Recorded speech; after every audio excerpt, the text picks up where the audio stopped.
하나님 그냥 버려두지 않는다. 슬픔과 괴로움이 닥쳐온데도 찬양하며 살아라. 영원한 생명의 길, 예수 따라가는 길, 독수리처럼 날아올라라. 다윗처럼 찬양하여라. 승리를 향해 크게 외쳐라. 파도여 잠잠하라. 파도여 잠잠하여라. 해가 빛잃고 달이 변해도 너는 담대하여라. 파도 잠재운 우리 예수님 너를 도와 승리하리라. 하늘이 무너지고 땅이 꺼져도 찬양하며 섬겨라. 하늘의 천군 천사 너를 지켜주리라. 두려워 마라. 놀라지 마라. 내가 너와 함께하리라. 파도를 향해 크게 외쳐라. 파도여 잠잠하라. 파도여 잠잠하여라. 파도여 잠잠하라. 파도여. 여러분의 파도는, 여러분의 골리앗은 무엇입니까? 바로 이 시간 잠잠하여라.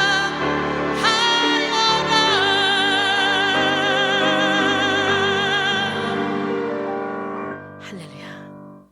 출애굽기 17장 8절로 16절 말씀 함께 보겠습니다. 그때 아말렉이 와서 이스라엘과 르비딤에서 싸우니라. 모세가 여호수아에게 이르되 우리를 위하여 사람들을 택하여 나가서 아말렉과 싸우라. 내일 내가 하나님의 지팡이를 손에 잡고 산 꼭대기에 서리라. 여호수아가 모세의 말대로 행하여 아말렉과 싸우고 모세와 아론과 훌은 산 꼭대기에 올라가서 모세가 손을 들면 이스라엘이 이기고 손을 내리면 아말렉이 이기더니 모세의 팔이 피곤함에 그들이 돌을 가져다가 모세의 아래에 놓아 그가 그 위에 앉게 하고 아론과 훌이 한 사람은 이쪽에서 한 사람은 저쪽에서 모세의 손을 붙들어 올렸더니 그 손이 해가 지도록 내려오지 아니한지라. 여호수아가 칼날로 아말렉과 그 백성을 쳐서 무찌르니라. 여호와께서 모세에게 이르시되 이것을 책에 기록하여 기념하게 하고 여호수아의 귀에 외워 들리게 하라. 내가 아말렉을 없이하여 천하에서 기억도 못하게 하리라. 모세가 제단을 쌓고 그 이름을 여호와 니시라 하고 이르되 여호와께서 맹세하시기를 여호와가 아말렉과 더불어 대대로 싸우리라 하셨다 하였더라. 아멘. 하나님을 아는 지식 두 번째 시간, 육을 이기는 여호와 니시라는 제목으로 함께 은혜를 나누길 원합니다. 우리의 신앙은 하나님을 바로 아는 것에서부터 시작됩니다. 요한복음 17장 3절에 영생은 곧 유일하신 참 하나님과 그가 보내신 자 예수 그리스도를 아는 것이니이다 그랬어요. 이 시대에 하나님을 아는 지식하면 바로 떠오르는 유명한 신학자 겸 목회자가 있는데요. 바로 30년간 전 세계 사람들의 삶과 신앙에 큰 영향을 끼친 현대의 고전으로 불리우는 저서 하나님을 아는 지식의 저자 제임스 베커입니다. 그는 타임즈가 선정한 가장 영향력 있는 복음주의자 중 하나인데요. 청교도 신앙을 바탕으로 반지성적 경향들에 맞서 영성과 지성을 겸비한 복음주의 운동을 가능하게 하고 모든 측면에서 엄밀한 그런 신학적 사고의 중요성을 보여준 인물입니다. 그는 하나님을 아는 지식이라는 그의 저서를 통해서 신자로 하여금 하나님을 아는 지식의 영광과 기쁨 그리고 경이로움을 누릴 수 있도록 인도합니다. 그리고 우리 믿는 자는 하나님을 아는 지식으로 충만해야 하나님을 바르게 믿고 바르게 섬기며 바르게 살 수 있다고 역설합니다. 호세 6장 3절 그러므로 우리가 여호와를 알자 힘써 여호와를 알자 그의 나타나심은 새벽빛같이 어김없나니 비와 같이 땅을 적시는 늦은 비와 같이 우리에게 임하시리라 하니라 그랬어요. 오늘 힘써 여호와를 아는 시간이 되길 원합니다. 성경은 하나님이 어떤 분이신가를 알려주는 책입니다. 우리는 말씀을 통해 하나님이 어떤 분이신지에 대한 지식이 충만해질수록 더 큰 변화와 성숙을 이룰 수 있습니다. 에베소 4장 13절에 보니까 우리가 다 하나님의 아들을 믿는 것과 아는 일에 하나가 되어 온전한 사람을 이루어 그리스도의 장성한 분량이 충만한 데까지 이르리니 그랬어요. 베드로서 3장 18절에 오직 우리 주 곧 구주 예수 그리스도의 은혜와 그를 아는 지식에서 자라 영광이 이제와 영원한 날까지 그에게 있을지어다. 여러분 제임스 패커가 말하는 하나님을 아는 증거, 즉 하나님을 아는 사람들의 특징은 뭐냐?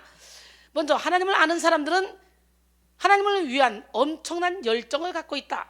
두 번째는 하나님을 아는 사람들은 하나님에 대한 위대한 생각을 품고 있다. 세 번째, 하나님을 아는 사람들은 하나님을 위한 담대함을 드러낸다. 네 번째, 하나님을 아는 사람들은 하나님 안에서 커다란 만족을 얻는다라고 했어요. 이런 특징들은 하나님을 아는 사람들이 머리로만 알고 있는 것이 아니라 반드시 자신들의 삶에서 행동과 태도로 표현되어 열매 맺는다는 것을 알 수 있습니다. 사랑하는 성도 여러분, 이 시간 말씀을 통해 여러분 모두가 하나님을 아는 충만한 지식을 소유하시기를 바랍니다. 특히 오늘은 하나님을 아는 지식 두 번째 시간 육을 이기는 여호와 니시라는 제목으로 은혜를 나누고 있는데요. 여호와 니시란 여호와는 나의 승리 혹은 여호와는 나의 깃발이라는 뜻으로 오늘 본문 출애굽기에 그 정확한 의미가 기록되어 있습니다. 간단히 말해서 모세가 르비딤에서 아말렉에게 승리하고 그가 세운 제단에게 주어진 이름이 바로 여호와 니시입니다. 전쟁 시에 깃발은 용기와 희망을 북돋아주고 동시에 소속 의식을 주는 상징물이죠. 즉 여호와 니시는 여호와께서는 싸움터에서 이스라엘을 항상 승리하게 하시는 분, 즉 그분을 의지하고 따르는 자의 힘과 방패시며 승리의 깃발이 되신다는 뜻입니다. 따라서 우리는 오늘 우리에게 승리를 주시는 하나님의 성품에 대해서 깊이 알아가는 시간이 되길 바랍니다.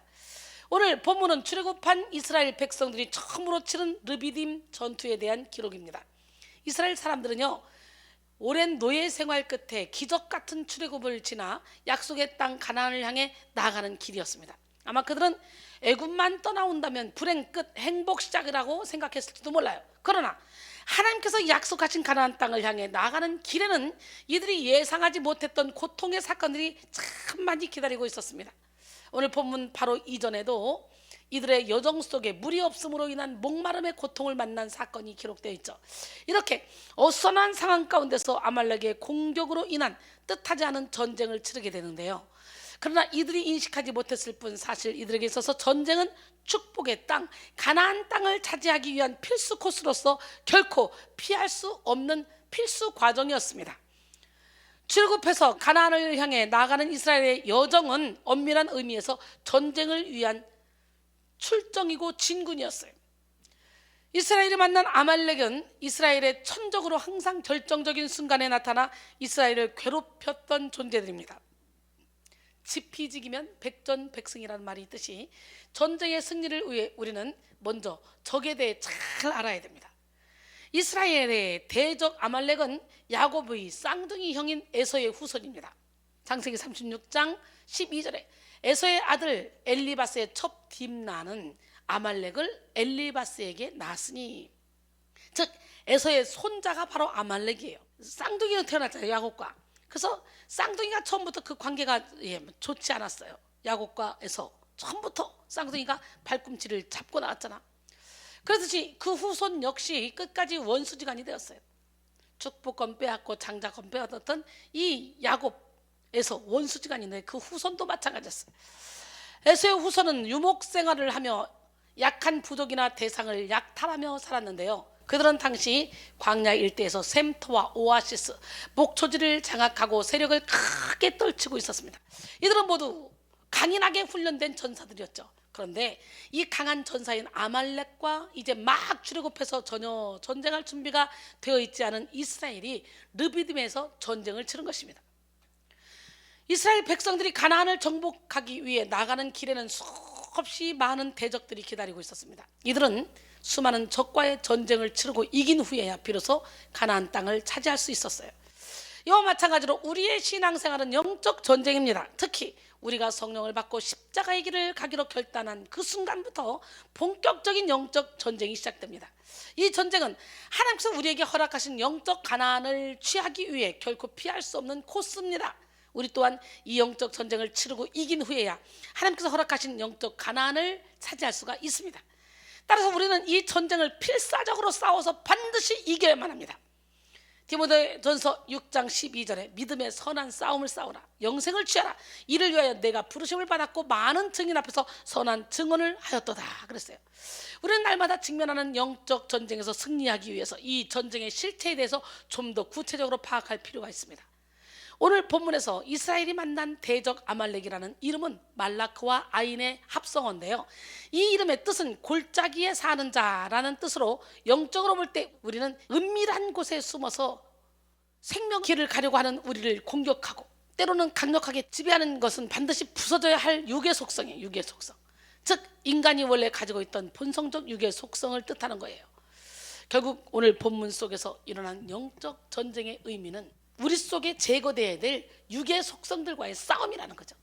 그래서 우리는 죄와 싸우기를 피 흘리기까지 싸우라 했어요. 육의 속성이란 우리 속에 자아와 깊은 연관이 있는데요. 즉 구체적으로 우리가 싸워야 될 전쟁은 죄와의 전쟁, 나 자신과의 전쟁, 육적인 자아와의 전쟁으로 우리 속의 모든 육의 속성을 몰아내기 위한 전쟁입니다. 육신에 있는 분명하니 곧 음행, 더러운 것, 호색, 우상숭배, 추술, 원수매는 것, 분쟁, 시기, 분냄, 당지는 것, 분열함, 이단, 투기와 방탕함, 술 취함, 이런 것들이 다 육체의 일들인데 이런 일을 행하는 자들은 하나님의 나라를 유업으로 받을 수 없다고 갈라디아서 5장 19절로 21절까지 말씀하시죠. 이걸 때려 부시는 게 영적 전쟁이에요. 반면 전쟁을 치른 르비딤의 뜻은 평원, 평야, 쉬는 곳, 안식처, 휴식처라는 뜻을 가지고 있습니다. 그런데 모세는 본문 바로 앞 사건에서 반석을 쳐 물을 낸 이후에 이곳 르비딤의 이름을 마사와 무리바로 부르죠. 출애굽기 17장 7절 그가 그곳 이름을 마사 또는 무리바라 불렀으니 이는 이스라엘 자손이 다투었으며 또는 그들이 여호와를 시험하여 이르기를 여호와께서 우리 중에 계신가 안 계신가 하였음이더라 그랬어요. 마사는 시험이라는 뜻이고 무리바는 다툼이라는 뜻입니다. 이 두 이름은 마실 물의 문제로 모세와 다투고 하나님의 존재를 시험한 이스라엘 백성의 불신앙을 대대로 잊지 않게 하기 위해서 지어진 이름입니다. 우리가 치르는 영적 전쟁의 출발점에 하나님을 향한 불신앙이 있음을 우리는 기억해야 됩니다. 우리 안의 죄성은 우리가 당하는 어려움 앞에서 하나님을 신뢰하지 못하게 합니다. 하나님을 향한 불신앙은 우리 인생의 평야를 다툼과 시험의 장소로 바꿉니다. 우리는 이 전쟁에서 가장 큰 대적이 바로 나 자신임을 깨달아야 돼요. 나만 이기면 다 이길 수 있어요. 원죄를 가지고 태어난 인간은 자신의 힘으로 이길 수 없는 죄악된 본성을 지니고 있습니다. 예수를 믿지만 여전히 해결되지 않은 죄성은 끊임없이 우리로 하여금 하나님을 대적하게 만들고 불순종하게 만들죠. 사도 바울 역시 이러한 자신 속의 죄성을 발견하고 아주 치열한 내적 전쟁을 치렀습니다. 로마서 7장 9절에 보니까 전에 율법을 깨닫지 못했을 때는 내가 살았더니 계명의 이름에 죄는 살아나고 난 죽었다. 그때부터 내 안에 두 가지 법이 싸우는 걸 느끼죠. 오늘 말씀의 빛이 들어가야 여러분도 죄가 살아난 걸 체험하게 돼요. 그러면 그때부터 전쟁이 되는 거예요. 그리고 18절로 20절 보니까 내 속 곧 내 육신에 선한 것이 거하지 아니하는 줄을 아노니 원함은 내게 있으나 선을 행하는 것은 없노라. 내가 원하는 바 선을 행하지 아니하고 도리어 원하지 아니하는 바 악을 행하는도다. 만일 내가 원하지 아니하는 그것을 하면 이를 행하는 자는 내가 아니오 내 속에 거하는 죄인이라 그랬어요. 그리고 자기 안에 두 가지 법이 싸우는데 자기 힘으로 이길 수 없대요. 결국은 죄의 법으로 끌려가는 자기를 보면서 오라 나는 곤고한 사람이로다. 이 사망의 몸에서 누가 나를 건져내랴. 그리고 탄식하죠. 영적 전쟁은 내 의지를 어디다 두느냐의 싸움입니다. 영적 전쟁은 내 힘으로 싸우는 것이 아닌 하나님의 힘으로 싸우는 거예요. 하나님의 능력으로 싸운다면 우리는 백전백승할 수 있습니다. 그런데 문제는 우리가 우리의 마음과 생각을, 우리의 의지를 주님께 두지 않기 때문에 패배하는 거예요. 그래서 오스왈드 챔버스는 영적 전쟁의 성패는 외부 환경에 의해서 결정되는 것이 아니라 하나님 앞에서 우리의 의지라는 비밀스러운 장소에서 판가름됩니다. 하나님의 영이 우리를 사로잡으면 우리는 하나님 앞에서 하나님과 함께 영적 전쟁을 치르게 됩니다. 이 일이 이루어지기 전에는 우리는 매번 패배합니다. 영적 전쟁이 몇 분이 걸릴지 또는 몇 년이 걸릴지는 하나님께 달린 것이 아니라 내게 달려 있습니다 라고 말합니다. 우리 속에 남아있는 죄악된 본성은 우리를 향한 하나님의 선하신 뜻을 이루지 못하도록 교만하고 고집스럽게 만들고 게으르고 무기력하게 만듭니다. 바로 이런 깨지지 못한 자아와 죄가 있는 그 자리에 사탄이 틈을 탑니다. 이렇게 틈탄 사탄을 물리치지 못하면 결국 그 사탄에게 조종당하고 휘둘리는 삶을 살게 되죠. 이처럼 비우지 못한 육의 속성 배후에는 악한 영이 존재한다는 걸 알아야 돼요. 따라서 우리의 싸움의 궁극적 대적은 바로 악한 영입니다. 여기서 6장 12절에 우리의 씨름은 혈과 육을 상대하는 것이 아니오 통치자들과 권세들과 이 어둠의 세상 주관자들과 하늘에 있는 악의 영들을 상대합니다. 할렐루야. 우리의 대적 마귀는 영적인 존재이기 때문에 우리와 비교할 수 없이 강한 존재입니다. 우리의 힘과 지혜로는 결코 이길 수 없어요. 실제로 수많은 신앙의 위인들도 악한 영의 공격을 받아 큰 영적 위기를 겪기도 했잖아요. 예를 들어 영적 거장이었던 하나님의 마음에 합했던 다윗도 영적 나태로 틈탄 사단에게 의지를 빼앗겨서 밧세바를 범하며 그의 남편 우리아를 간접 살인하는 죄를 저질렀잖아요. 사무엘하 11장 14절로 17절 보니까 아침에 되매 다윗이 편지를 써서 우리아의 손에 들려 요압에게 보내니 그 편지에 써서 이르기를 너희가 우리아를 맹렬한 싸움에 앞세워 두고 너희는 뒤로 물러가서 그로 맞아 죽게 하라 하였더라. 요압이 그 성을 살펴 용사들이 있는 것을 아는 곳에 우리아를 두니 그 성 사람들이 나와서 요압과 더불어 싸울 때에 다윗의 부하 중 몇 사람이 엎드러지고 햇사람 우리아도 죽으니라. 세상에 웬일입니까? 밧세바를 범한 후에 임신을 했어요. 그래가지고 우리아를 불러서 동침하게 해서 이제 빠져나오려고 했는데 우리아가 너무 충신이라 어떻게 전쟁 중에 있는데 내가 아내를 끌어안고 잘 수가 있습니까? 안 들어갑니다. 몇 번 권해도 안 들어가니까 편지를 써서 요압에게 갖다 줘라. 그리고 결국은 적진에 데려다 놓고 맞아 죽게 해라. 그래서 우리아를 죽이기 위해서 세상에 다윗 부하 중 몇 사람이 죽어. 얼마나 기가 막힙니까? 또한 사탄의 속임수로 인해서 교만해서 요압의 만류에도 불구하고 인구조사를 함으로 말미암아 전염병으로 인해 7만 명이 쫙 죽는 역사가 일어나죠. 역대상 21장 1절에 사탄이 일어나 이스라엘을 대적하고 다윗을 충동하여 이스라엘을 계수하게 했다 그랬어요. 근데 여러분 사탄도 하나님이 부리는 영이에요. 그렇기 때문에 우리는 어둠의 도구가 돼서는 안 돼요. 항상 하나님의 도구로 쓰임받는 우리 모두가 되길 원합니다. 또 하늘에서 물과 불을 끌어내렸던 위대한 선지자 엘리야도 현실을 바라보고 절망한 순간 사탄에게 그 마음을 빼앗겨서 로뎀나무 아래에서 죽기를 구했었어요. 이로보건대 신앙이 깊다고 해서 악한 영의 공격을 받지 않는 것이 아니라는 거죠. 오히려 영성이 깊어지고 영권이 커지면 커질수록 더 큰 전쟁이 기다리고 있다는 걸 알아야 돼요. 그러나 우리가 기억해야 될 사실이 하나 있습니다. 우리가 치러야 되는 이 전쟁은 결코 우리 자신에게 속한 전쟁이 아니라는 것. 우리의 전쟁은 하나님께 속해 있는 전쟁입니다. 즉 엄밀히 말해 이 전쟁의 주도권은 나 자신이 아닌 하나님께 있기 때문에 내 힘으로 싸우는 전쟁이 아닙니다. 우리는 오직 대장 되신 예수 그리스도를 의지해서 그 힘을 공급받아 싸워야 합니다. 전쟁의 시작과 끝을 주도하시며 확실한 승리를 예비하신 예수님만 바라볼 때 우리의 승리는 반드시 보장됩니다. 히브리서 12장 2절에 믿음의 주여 또 온전케 하시니 예수를 바라보자. 그는 그 앞에 있는 기쁨을 위하여 십자가를 참으사 부끄러움을 개의치 아니하시더니 하나님 보좌 우편에 앉으셨느니라 그랬어요. 요한복음 16장 33절에도 보니까 세상에서는 너희가 환난을 당하나 담대하라 내가 세상을 이겼노라 그랬어요. 그리고 요한일서 5장 4절에 보니까 세상을 이기면 이것이니 우리의 믿음이라 그랬어요. 하나님은 모든 일의 주관자 되십니다. 그러나 하나님은 결코 혼자 일하지 않아요. 우리와 함께 일하시길 원해요. 우리 하나님의 동력자요 하나님의 파티요 하나님의 집이라 그랬잖아요. 우리 모두 다 하나님의 동력자로 멋지게 쓰임받기를 원합니다. 영적 전쟁에서도 마찬가지입니다. 하나님이 주도하신다고 해서 우리가 손 놓고 가만히 있으면 되는 게 아니에요. 우리는 승리하신 주님의 권능을 받아서 최선을 다해 우리가 마주한 영적 전쟁을 싸우며 나가야 돼요. 피 흘리게 싸워야 돼요. 에레미야 48장 10절에 하나님의 이렇게 흘리한 자는 저주를 받을 것이요 자기 칼을 금하여 피를 흘리지 않는 자도 저주를 받을 것이라. 여기서 자기 칼을 금하여 피를 흘리지 않는 자, 이게 뭐예요? 하나님의 주신 말씀의 검을 가지고 내 안에 있는 죄와 싸우기를 피 흘리기까지 하지 않으면 저주를 받는다는 거예요. 오늘 설교 제목이 육을 이기는 여호와 니시인데요, 앞에서도 말씀드렸듯이 궁극적인 싸움의 대상인 악한 영과 싸워 이기기 위해서는 먼저 우리 속에 남아있는 육의 속성을 철저히 물리쳐야 됩니다. 우리의 육을 이기며 나 자신을 이기고 또 마귀를 대적하며 모든 전쟁에서 승리하는 여러분 모두가 되기를 원합니다. 베드로전서 5장 8절 9절 근신하라 깨어라 너희 대적 마귀가 우는 사자같이 두루다니며 삼킬 자를 찾나니 너희는 믿음을 굳건하게 하여 그를 대적하라. 이는 세상에 있는 너희 형제들도 동일한 고난을 당하는 줄 알미라 그랬어요. 우리가 살아가는 이 시대는 갈수록 하나님의 뜻을 거스르며 진리를 대적하고 있습니다. 예전 우리나라는요, 그래도 세상 사람들이 예수 믿고 교회 다니는 사람들을 좋아했습니다. 크게 오래된 일도 아니잖아요. 예수쟁이라고 놀렸을지는 몰라도 그래도 교회 다니는 사람들은 선하고 감사를 잘하고 이웃들을 잘 도와준다는 이미지가 있었습니다. 그러나 언젠가부터 세상은 기본적으로 교회와 그리스도인을 싫어합니다. 교회는 이기적이고 기독교라는 종교 자체가 자기중심적이고 교회 다니는 사람은 무식한 사람으로 여깁니다. 그리스도인으로 살아가기에 무서운 세상이 되고 말았어요. 우리 그리스도인들은 이런 시대의 흐름 속에 자연스럽게 젖어들고 타협해서는 안 됩니다.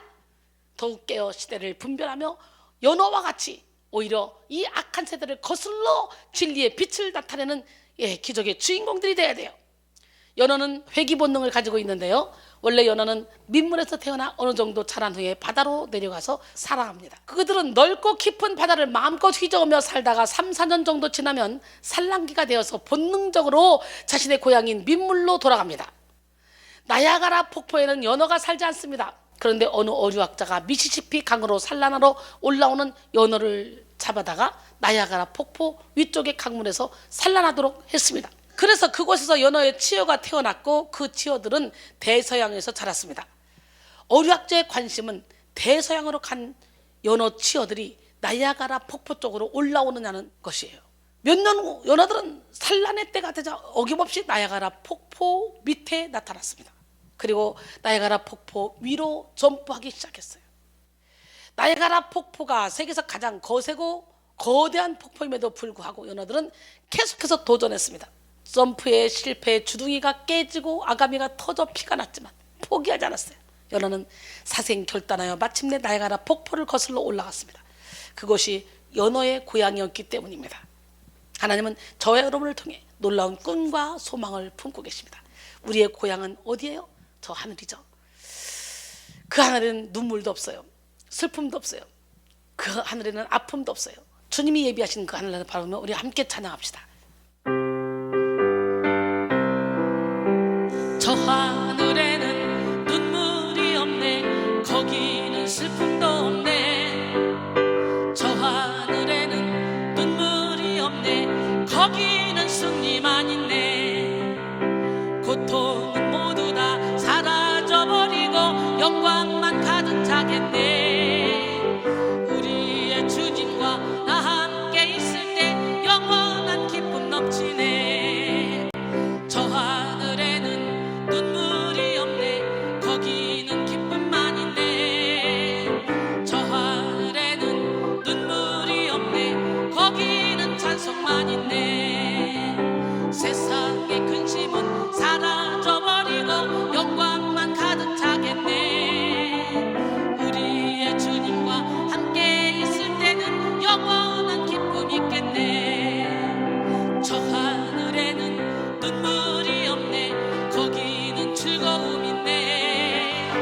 저 하늘에는 눈물이 없네. 거기는 사랑만 있네. 인간의 욕심은 사라져버리고 영광만 가득 차겠네. 우리의 주님과 함께 있을 때에 영원한 기쁨 있겠네. 아멘. 필립보 2장 13절로 14절 너희 안에서 행하시는 이는 하나님이시니 자기의 기쁘신 뜻을 위하여 너희에게 소원을 두고 행하게 하시나니 모든 일을 원망과 시비가 없이 하라. 이는 너희가 흠이 없고 순전하여 어그러지고 거스르는 세대 가운데서 하나님의 흠 없는 자녀로 세상에서 그들 가운데 빛들로 나타내며 그랬어요. 성경에는 아무리 악한 시대에도 하나님이 세우신 한 사람을 통해 하나님의 빛을 나타내며 구원을 이루시는 역사가 수도 없이 많이 기록되어 있습니다. 치열한 영적 전쟁의 시간을 통과한 요셉이 하나님의 영에 감동된 자로 이방 땅의 놀라운 지혜를 나타내며 애굽의 총리가 되었죠. 다니엘 역시 포로로 끌려간 이방 나라에서도 신실하게 신앙을 지켰지만 한때 사자굴 속에 던져지는 위기를 맞이하죠. 그런데도 위태로운 전쟁의 시간을 맞이하기도 했는데 결국은 우리 하나님은 그 다니엘 역시 그 전쟁을 통과해서 그와 함께 하시는 놀라운 하나님의 능력을 이방 나라에 다 나타냈습니다. 구약 이후에는 예수님이 이 땅에 오셨고 예수님 이후에는 사도들을 통해 교부들을 통해 계속해서 하나님의 빛이 사라지지 않고 이어질 수 있었습니다. 지금 우리 시대에는 성도 한 사람 한 사람이 예수를 품고 하나님의 능력을 나타내어야 합니다. 사랑하는 성도 여러분, 영원한 천국을 향해 나가는 성도, 또 사명을 위해 달려나가는 그 발걸음에는 결코 피할 수 없는 전쟁이 있습니다. 우리는 그 전쟁을 인식하고 인정하고 직면해야 돼요. 그러나 이 전쟁은 철저히 하나님께 속한 전쟁이기 때문에 두려워할 필요가 없어요. 오늘 이 시간 여러분 모두가 말씀을 통해 승리를 주시는 하나님에 대한 확실한 지식을 소유하시기 바랍니다. 그리하여 능히 모든 영적 전쟁에서 승리함으로 하나님의 빛을 바라며 영원한 천국을 소유하는 여러분 모두가 되시기를 원합니다. 이제 본격적으로 오늘 본문 말씀을 살펴보며 여호와 니시 하나님을 만나봅시다. 먼저 오늘 본문의 배경을 살펴볼 텐데요. 사실 당시 이스라엘 사람들은 전쟁을 치를 만한 준비가 전혀 되어 있지 않은 상태였어요. 이제 막 애굽을 떠나온 이스라엘 백성들은 오랜 세월 노예로만 살았기 때문에 전쟁을 치러본 경험이 전혀 없는 사람들이었죠. 결코 전쟁을 위해 조직된 군대가 아니었습니다. 그러나 반대로 이들의 대적 아말렉은 광야에서 아주 잘 훈련되어 조직된 군대의 모습을 갖추고 있었습니다. 한편 이스라엘 백성들은 참으로 믿음이 없고 원망이 많은 백성들이었어요. 노예의식이 가득한 사람들이었어요. 이들은 놀라운 하나님의 기적 가운데 출애굽했죠. 그러나 출애굽하여 가나안을 향해 나가는 그 여정 가운데 얼마나 원망을 많이 했는지 모릅니다. 이들은요, 홍해가 다 가로막고 있으니까 돌아가자. 하나님 모세를 통해 손을 내밀라 해서 홍해를 쫙 갈라서 마른 땅 건너듯이 건너겠어요. 애굽 바로 왕이 마음이 변해서 다시 쫓았지만 이들은 그 마른 땅을 건넜고 애굽 군대들은 다 수장시켜 버렸어요. 그 놀라운 기적을 보고 건넌 다음에 막 찬양을 했습니다. 하나님을 높였어요. 그리고 한 3일 동안 갔는데 이건 너무너무 목이 마른 거예요. 그래서 물에서 떠먹었더니 아이고 이게 웬일입니까? 세상에 막 써서 먹을 수가 없는 거예요. 그래가지고 그 물을 먹지 못하고 이제 막 먹으면 배탈이 나고 막 이랬어요. 그래가지고 결국은 불평하고 원망할 때 또 모세는 그럴 때마다 항상 기도합니다. 그러니까 하나님이 모세에게 처방을 가르쳐주죠. 나뭇가지를 던지라고.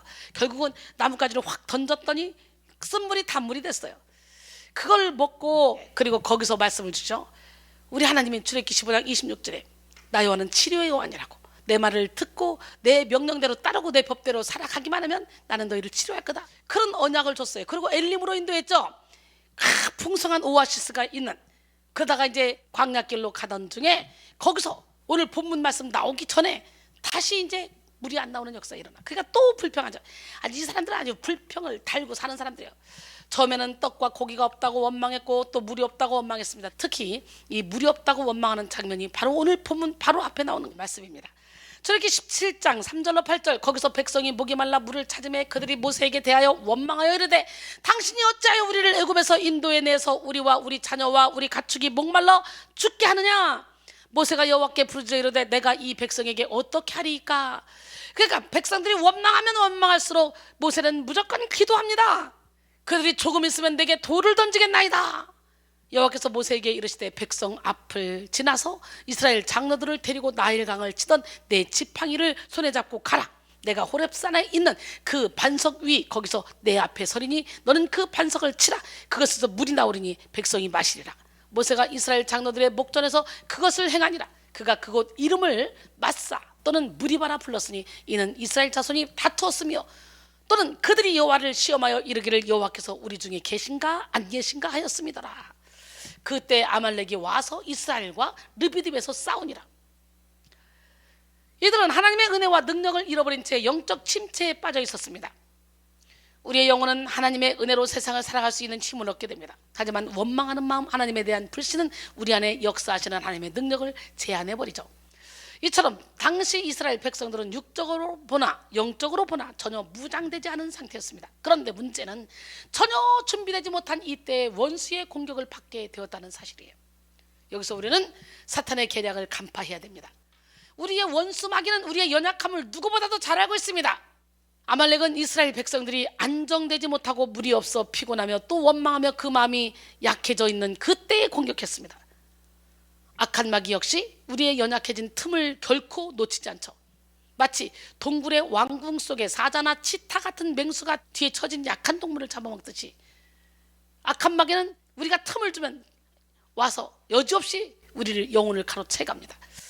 우리가 영적으로 느슨해지고 뒤로 처질 때 그때 우리는 사탄의 공격 대상이 될 수 있다는 사실을 명심해야 돼요. 또 우리가 너무 열정적으로 앞으로 나갈 때도 사탄의 아주 대적자가 되는 거죠.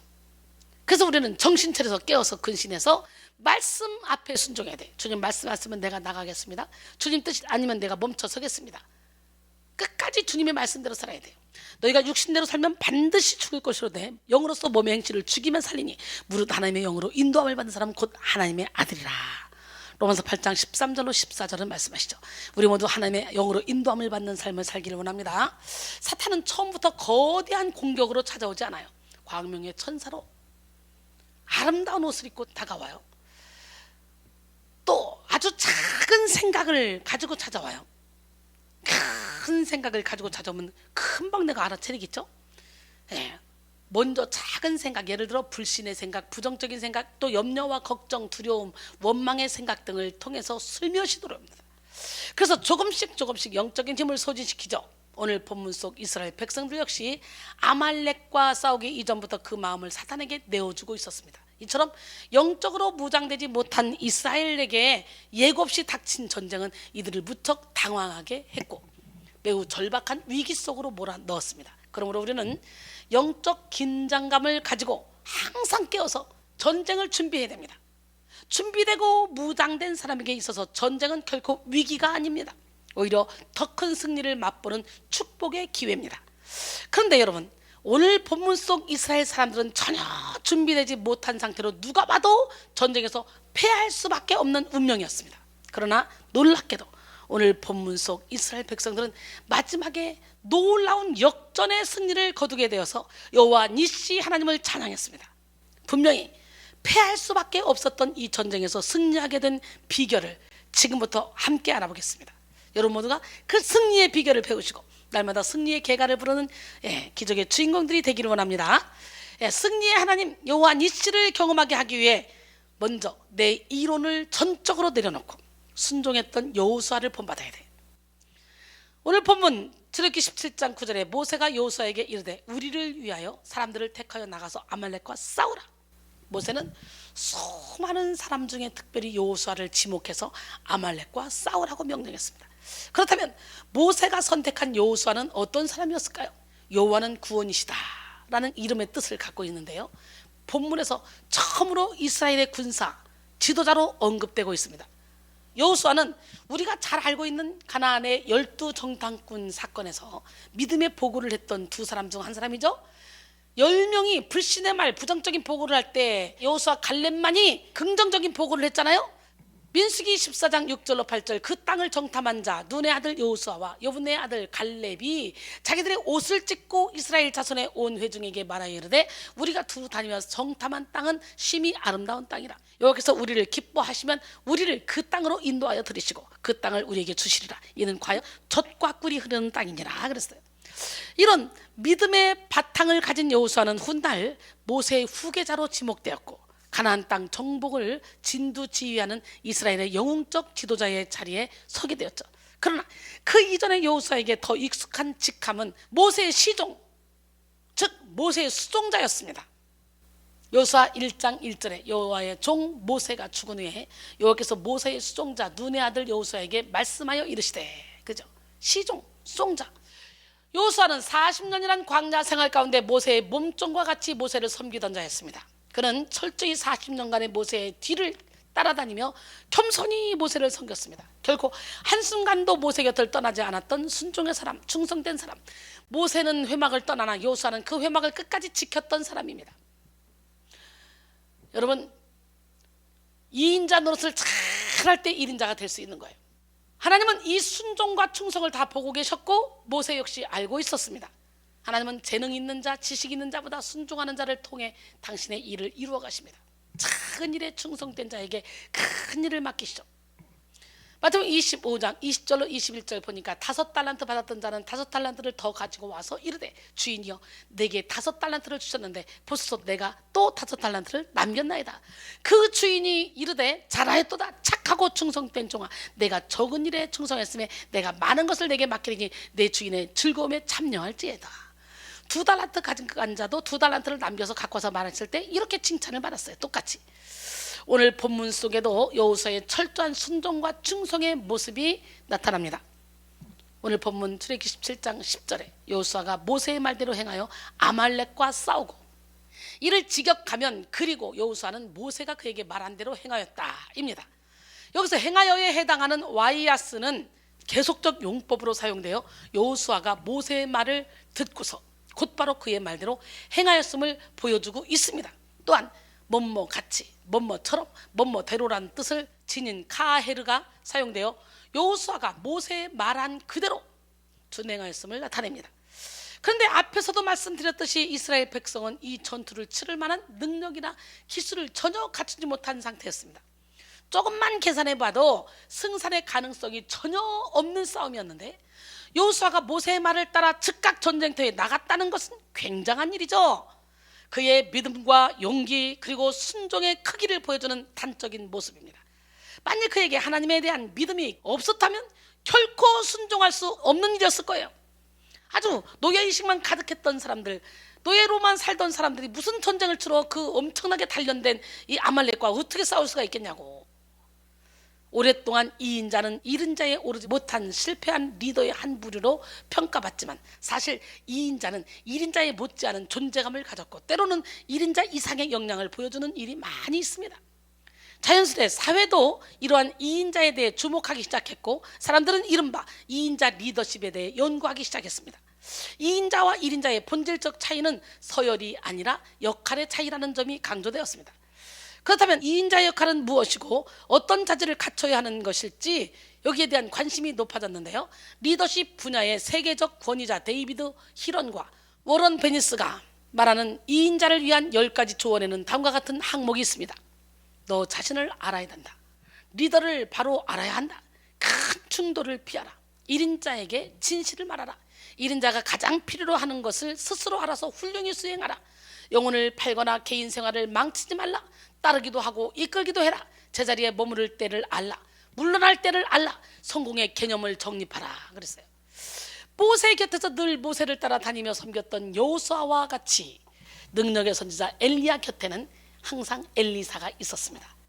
엘리사는 하나님의 일꾼이 되기를 간절히 갈망했기 때문에 하나님의 종 엘리야를 적극적으로 따라다니는 충성된 사람이었습니다. 왕하 2장 1절 이하에 보면요, 길갈로, 베델로, 여리고로, 요단으로 계속 쫓아갑니다. 계속 오지 말라고 해도 끝까지 쫓아갑니다. 제자들이 말려도 갑니다. 여호와의 사심을 가리켜 절대로 나는 선생님 곁을 떠나지 않겠다는 거예요. 그 결국은 건넜어요. 엘리야가 겉옷을 벗어 치니까 막 요단 강물이 쫙쫙쫙 갈라지죠. 건넜어요. 엘리야가 엘리사에게 이르되 나를 내게서 데려감을 당하기 전에 내가 내게 어떻게 할지를 구하라. 엘리사가 이르되 당신의 성령이 하시는 역사가 갑절이나 내게 있게 하소서 하는지라. 이르되 내가 어려운 일을 구하는도다. 그러나 나를 내게서 데려가시는 것을 내가 보면 그 일이 내게 이루어지려니와 그렇지 않으면 이루어지지 아니하리라 하고 두 사람이 길을 가며 말하더니 불수레와 불말들이 두 사람을 갈라놓고 엘리야가 회오리 바람으로 하늘로 올라가더라. 엘리사가 보고 소리 지르되 내 아버지여 내 아버지여 이스라엘의 병거와 그 마병이여 하더니 다시 보이지 아니하는지라. 이에 엘리사가 자기의 옷을 잡아 둘로 찢고, 이건 자를 찢었다는 거예요. 자를. 자기 옷을 둘로 잡아 찢고 엘리야의 몸에서 떨어진 겉옷을 주워가지고 돌아와 요단 언덕에 서서 엘리야의 몸에서 떨어진 그의 겉옷을 가지고 물을 치며 이르되 엘리야의 하나님 여호와는 어디 계시나이까. 하고 그도 물을 치매 물이 이리저리 갈라지고 엘리사가 건너니라. 기가 막히지 않습니까? 오늘 여러분 이런 역사 일어나야 되잖아. 솔직히 하나님은 저를 통해 어마어마한 일을 했어요. 야, 지금 생각해도 기가 막힙니다. 수도 없이 많은 불치병 의학으로 해결되지 않는 환자들이 고침받고, 암병 환자가 누워서 왔다가 벌떡 일어나는 역사도 일어나고, 정말 신기한 일들이 참 많이 일어났습니다. 그런 간증이 엄청 많아요. 그래서 엘리야를 끝까지 쫓아가서 갑절의 능력을 받았던 것처럼, 저를 끝까지 쫓아오는 사람들이 많이 있죠. 근데 쫓아오면서 막 능력들을 받고 능력들을 행하는 것을 봅니다. 여러분들도 하나님 주시는 능력을 받기 위해 하나님 쓰시는 그 주의 종과 가까이 하시고, 2인자 노릇을 잘할 때 하나님이 1인자로 세워준다는 걸 깨달으시고 열심히 합력하여 선을 이루기를 원합니다. 2인자의 조건 아까 10가지 얘기했죠. 그거 잘 기억하시고, 결국 끝까지 엘리야를 따라갔던 엘리사는 갑절의 능력을 받아 하나님 앞에 존귀하게 쓰임받는 인물로 멋진 인생을 살게 됐죠. 이처럼 하나님은 순종하는 자, 충성된 자를 찾고 계십니다. 바로 그 사람이 여러분 되기를 원합니다.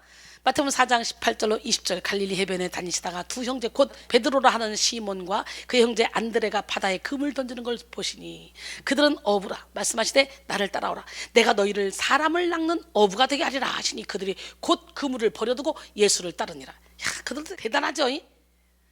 순종한다는 것은 자기를 비운다는 것을 뜻합니다. 예수님을 진정으로 따른다는 것은 자기를 비울 때 시작됩니다. 예수님께서 어부인 베드로와 안드레를 당신의 제자로 부르셨어요. 예수님의 부르심을 받은 베드로와 안드레는 즉시 그물을 버려두고 예수님을 따르게 됩니다. 그물을 버렸다는 것은 자신이 지금껏 가졌던 삶과 직업을 포기한 것을 의미합니다. 그들이 그물을 버렸을 때 예수님의 제자로 거듭나 복음을 전파하는 하나님의 종이 되었습니다. 우리 역시 우리의 자아를 버려서 하나님께 쓰임받는 자가 되어야 돼요. 시편 101편 6절에 내 눈이 이 땅에 충성된 자를 살펴 나와 함께 살게 하리니 완전한 길에 행하는 자가 나를 따르리다 그랬어요.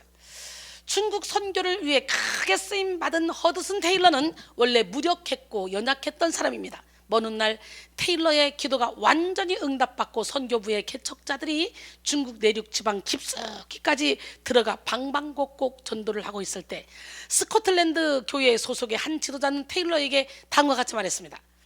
하나님께서 선생님을 크게 사용하셔서 가끔 자부심이 들 때도 있으시겠습니다. 살아있는 인간으로서 선생님만큼 큰 일을 하신 분은 아마 없을 것입니다. 그러자 테일러는 아니요, 정반대입니다. 하나님께서 가장 연약하고 가장 작은 사람을 찾으시다가 저를 발견하시고 사용하신 것뿐입니다 라고 했어요. 얼마나 겸손합니까? 이처럼 하나님은 겸손한 사람, 순종하는 사람을 만들어서 사용하시는 분이에요. 고린도전서 1장 25절로 29절, 하나님의 어리석음이 사람보다 지혜롭고 하나님의 약하심이 사람보다 강하니라. 형제들아 너희를 부르심을 보라. 육체를 따라 지혜로운 자가 많지 아니하며 능한 자가 많지 아니하며 문벌 좋은 자가 많지 아니하도다. 그러나 하나님께서 세상에 미련한 것들을 택하사 지혜 있는 자들을 부끄럽게 하려 하시고 세상에 약한 것들을 택하사 강한 것들을 부끄럽게 하려 하시며 하나님께서 세상에 천한 것들과 멸시받는 것들과 없는 것들을 택하사 있는 것들을 폐하려 하시나니 이는 아무 육체도 하나님 앞에서 자랑하지 못하게 하려 하심이라 그랬어요. 승리의 비결은 철저히 순종에 있습니다. 우리의 싸움은 하나님께 속한 것이기에 무엇보다 철저히 내 생각과 방법을 내려놓아야만 합니다. 우리의 힘과 지혜로는 결코 악한 영과의 전쟁에서 승리할 수가 없어요. 우리가 잘 아는 성경 속 전쟁 중에 여호사밧이 주도했던 전쟁이 있죠. 그 전쟁의 대적 역시 연합군이 쳐들어오는데요, 이스라엘의 힘으로는 도저히 이길 수 없는 강력한 대상이었습니다. 여호사밧이 가장 먼저 한 것은 하나님을 향해 기도한 것입니다. 적군이 몰려오고 두려움이 찾아올 때 하나님께로 시선을 돌리고 온 유다 백성에게 금식하라고 공포하죠. 유다 백성들은 성읍에 모여 하나님의 도우심을 간구했습니다. 여호사밧은 국가적 위기를 극복하기 위해서 백성들과 함께 기도하기 위해 성전 뜰에 모였어요. 그때 여호사밧은 하나님께 이렇게 기도합니다. 역대하 20장 12절에 우리 하나님이여 그들을 징벌하지 아니하시나이까? 우리를 치러 오는 이 큰 무리를 우리가 대적할 능력이 없고 어떻게 할 줄도 알지 못하고 오직 주만 바라보나이다 그랬어요. 이처럼 우리는 하나님 앞에 우리의 무능력을 인정하며 전적으로 하나님만을 의지해야 됩니다. 그리고 하나님의 말씀에 전적으로 순종해야 됩니다. 우리의 이론을 버리지 못하고 우리 스스로의 무능력을 인정하지 못하면 우리는 선택적 순종을 할 수밖에 없어요. 이 선택적 순종이란 스스로 순종의 범위를 정해서 적당히 마땅히 내가 하고 싶은 것만 순종하는 것을 의미하는 거예요. 자신의 무능력을 인정하지 못하는 사람은 스스로를 지혜롭게 여겨 선택적 순종을 할 수밖에 없습니다. 하나님은 우리가 계산적으로 선택해서 순종하는 것을 원하지 않아요. 하나님은 여호사밧에게 이렇게 말씀하십니다. 역대하 20장 15절로 17절, 여호와께서 이같이 너에게 말씀하시기를 너희는 이 큰 무리로 말미암아 두려워하거나 놀라지 말라. 이 전쟁은 너에게 속한 것이 아니오 하나님께 속한 것이니라. 내일 너희는 그들에게로 내려가라. 그들이 시스 고개로 올라올 때에 너희가 골짜기 어기 여루엘 들 앞에서 그들을 만나려니와 이 전쟁에는 너희가 싸울 것이 없나니 대열을 이루고 서서 너희와 함께한 여호와가 구원하는 것을 보라. 유다와 예루살렘아 너희는 두려워하지 말며 놀라지 말고 내일 그들을 맞서 나가라. 여호와가 너희와 함께하리라 하셨느니라. 할렐루야.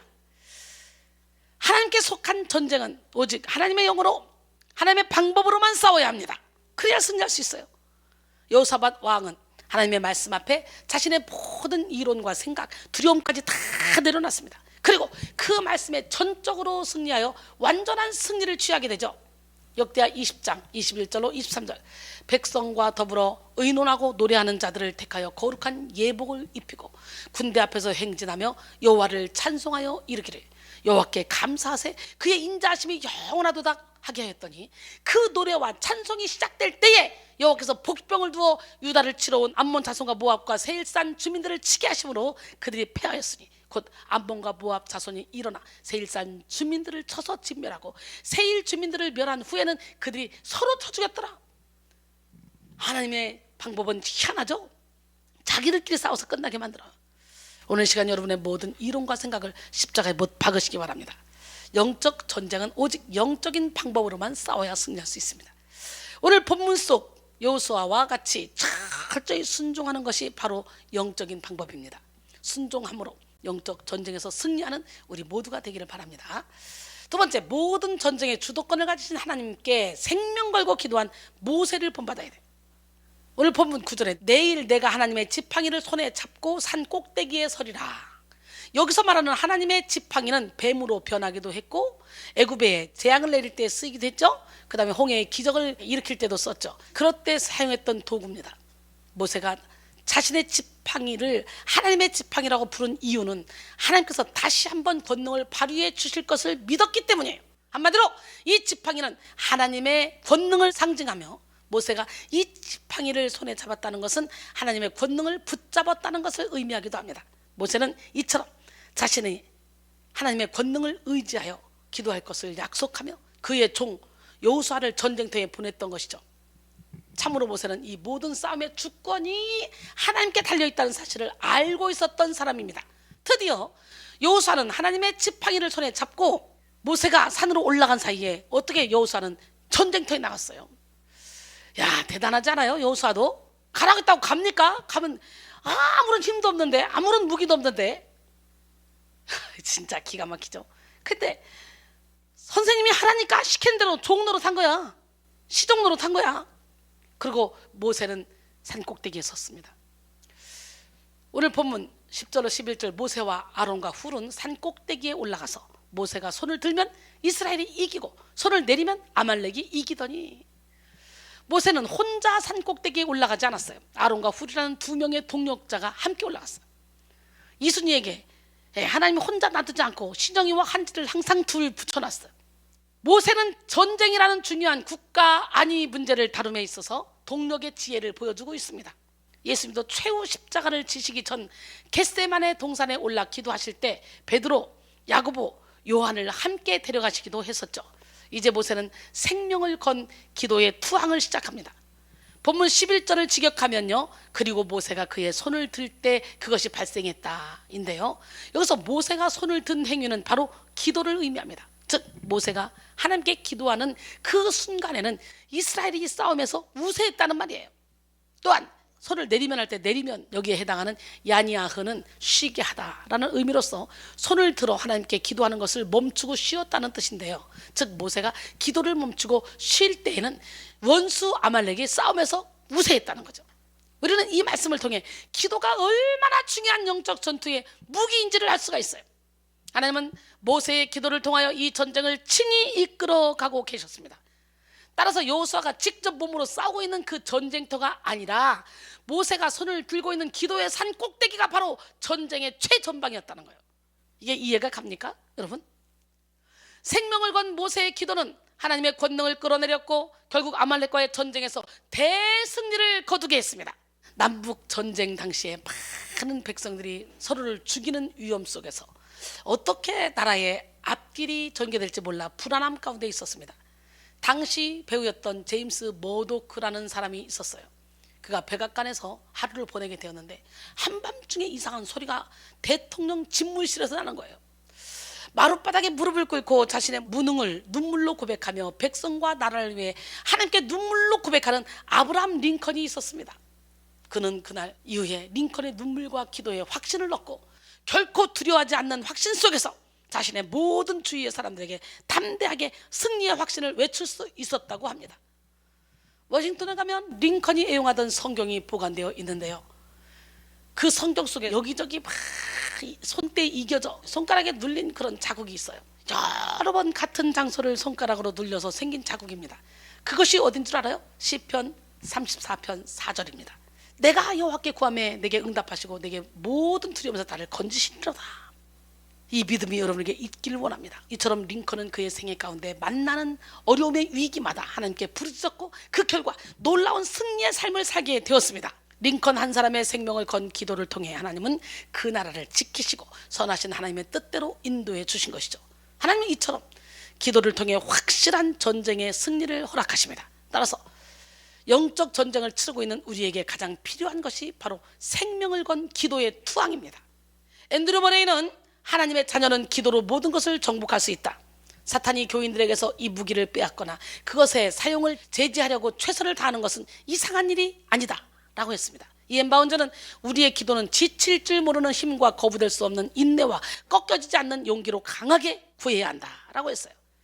기도는 하나님의 강력한 능력을 소유하게 하는 수단이며 하늘문을 여는 열쇠입니다. 그러나 기도하는 모든 사람이 하나님의 능력으로 무장하지는 못하죠. 생명력 없는 형식적인 기도에 빠져있는 사람들이 많기 때문이에요. 형식적인 기도에는 아무런 능력이 나타나지 않습니다. 소리만 버럭버럭 지른다고 그것이 기도가 아니에요. 우리의 중심으로 영혼이 달마다 무시로 성령 안에서 기도하고 그냥 시간마다 분마다 초마다 저절로 기도가 나와야 돼요. 그리고 기도할 때도 간절한 마음으로 기도해야 돼요. 여러분, 형식적인 기도에는 아무런 능력이 나타나지 못하는데요, 이 사실을 명확히 알고 있는 사탄은 성도를 무력하게 만들기 위해서 먼저 성도의 기도를 무력하게 만듭니다. 야, 기도해봤자 필요 없어. 야, 너 그거 가지고 기도해봤자 네 힘으로, 네 물질로, 네 인맥을 찾아서 해결해야지. 기도해봤자 되는 거 하나도 없어. 너 해봤잖아 지금까지. 자꾸 기도를 무력하게 만들어서 기도를 쉬게 하죠. 사실 기도 자체가 영적 전투입니다. 많은 그리스도인들이 기도의 중요성을 알지만 기도의 싸움에서 끝까지 승리하지는 못합니다. 그만큼 기도의 전투에서 승리하기가 어렵다는 거죠. 예수님도 십자가를 지시기 전에 치열한 기도로서 영적 전쟁을 치르셨어요. 예수님은 하나님이신데 그렇게 말할 수 있겠지만 예수님은 100% 신성을 가지고 계셨지만 또 100% 인성을 가지고 계셔서 기도하실 때는 우리의 몸과 똑같았어요. 누가복음 22장 44절에 예수께서 힘쓰고 애써 더욱 간절히 기도하시니 땀이 땅에 떨어지는 핏방울같이 되더라 그랬어요. 이처럼 예수님은 십자가라는 대사명을 이루시기 위해 힘쓰고 애써 기도하셨고 결국 그 기도의 능력으로 십자가 사명을 완수하셨습니다. 그러나 예수님의 제자들은 치열한 영적 전쟁의 때에 영적인 깊은 잠에 빠져 기도하지 못했죠. 마태복음 26장 36절로 45절, 이에 예수께서 제자들과 함께 겟세마나라 하는 곳에 이르러 제자들에게 이르시되 내가 저기 가서 기도할 동안에 너희는 여기 앉아 있으라 하시고 베드로와 세베대의 두 아들을 데리고 가실새 고민하고 슬퍼하사 이에 말씀하시되 내 마음이 매우 고민하여 죽게 되었으니 너희는 여기 머물러 나와 함께 깨어 있으라 하시고, 이 얘기는 깨어서 기도하라는 얘기예요. 조금 나가사 얼굴을 땅에 대시고 엎드려 기도하여 이르시되 내 아버지여 만일 할만하시거든 이 잔을 내게서 지나가게 하옵소서. 그러나 나의 원대로 마시옵고 아버지의 원대로 하옵소서 하시고 제자들에게 오사 그 자는 것을 보시고 베드로에게 말씀하시되 너희가 나와 함께 1시간도 이렇게 깨어 있을 수 없더냐? 시험에 들지 않게 깨어 기도하라 마음에는 원이로되 육신이 약하도다 하시고 다시 두 번째 나아가 기도하여 이르시되 내 아버지여, 만일 내가 마시지 않고는 이 잔이 내게서 지나갈 수 없거든 아버지의 원대로 되기를 원하나이다 하시고 다시 오사 보신즉 그들이 자니 이는 그들의 눈이 피곤함이라. 또 그들을 두시고 나아가 세 번째 같은 말씀으로 기도하신 후 이에 제자들에게 오사 이르시되 이제는 자고 쉬라. 보라, 때가 가까이 왔으니 인자가 죄인의 손에 팔리느니라. 여러분, 기도할 때가 있어요. 때가. 이제는 잘 때가 있고 깨어서 기도할 때가 있는데 기도할 때를 놓쳐버리면 끝나는 거예요. 우리가 영혼을 준비할 때가 있어요. 기름 준비할 때가 있어요. 장막집을 벗고 나면 우리는 기름 준비할 시간이 없어요. 하고 싶어도 못해요. 우리가 살아있을 때, 육의 몸이 있을 때 영의 몸을 살찌울 수 있는 거예요. 이렇게 예수님은 기도하셨기에 그 어마어마한 십자가를 지셨어. 그런데 예수님의 제자들은 기도를 하지 않았기 때문에 모두가 다 예수님을 버리고 도망가 버렸네. 큰 소리 뻥뻥 쳤던 제자들이 3년 동안 예수님과 동거동락하며 예수님이 행하신 모든 능력을 받고 또 예수님이 뭐라고 말씀하셨어? 내가 죽었다 사흘 만에 살아날 거라고 수도 없이 말했지만 믿음이 뭐고 다 흩어져 버립니다. 기가 막혀요. 기도하지 않아서 그래. 기도하지 않아서 제자들이 똑같이 예수님도 인간의 몸을 입고 계셨지만 기도했기에 그 어마어마한 십자가의 고통을 감당할 수 있었고 예수님의 제자들은 기도하지 않았기에 두려워서 다 도망가. 마가복음 14장 50절로 52절 제자들이 다 예수를 버리고 도망하니라. 한 청년이 벗은 몸에 배 혼이불을 두르고 예수를 따라가다가 무리에게 잡힘에 배 혼이불을 버리고 벗은 몸으로 도망하니라 그랬어요. 사랑하는 성도 여러분, 지금은 전심으로 깨어 기도할 때입니다. 강력한 기도로서 이미 보장된 영적 전쟁의 승리를 확실히 취하는 우리 모두가 되기를 바랍니다. 세 번째로 주의 종 모세와 합력하여 전쟁을 치렀던 아론과 훌을 본받아야 돼요. 누구라도 팔을 오래 들고 있으면 피곤하고 지치게 되어 있습니다. 그런데 모세는 심지어 80세가 넘은 고령이었으니 당연히 피곤해 지치고 심한 통증을 느낄 수밖에 없었겠죠. 그러니까 들고 있으면 이기는데 내리면 치는 거예요. 즉각. 들고 있으면 이기는데 내리면 즉각죠. 그럼에도 불구하고 모세는 이스라엘의 승리가 기도하는 자신의 손에 달려있다는 막중한 책임감을 가졌기 때문에 손을 내릴 수가 없었어요. 사실 보이지 않는 곳에서 모세는 여호수아보다 더욱더 힘겨운 기도의 싸움을 벌이고 있었던 거죠. 그러나 모세가 팔을 드는 것도 한계가 있었어요. 그러니까 힘들어 내리면 치는 거예요. 오늘 본문 12절에 모세의 팔이 피곤함에 그들이 돌을 가져다가 모세의 아래에 놓아 그가 그 위에 앉게 하고 아론과 훌이 한 사람은 이쪽에서 한 사람은 저쪽에서 모세의 손을 붙들어 올렸더니 그 손이 해가 지도록 내려오지 아니한지라. 할렐루야. 모세의 팔이 피곤함에를 직역하면 모세의 손들이 무거워졌다라는 말인데요, 여기서는 모세가 손을 들었다 내렸다 할 수 없을 정도로 손의 힘을 거의 상실했음을 의미합니다. 이처럼 아무리 위대한 선자라 할지라도 인간이기에 어쩔 수 없는 육적인 한계를 지녔음을 볼 수가 있습니다. 바로 여기서 하나님의 자녀들의 협력의 중요성을 여길 수가 있습니다. 혼자서는 결코 이길 수 없는 전쟁이라도 하나님은 서로 합력하게 하심으로 능히 이길 수 있는 힘을 허락하십니다.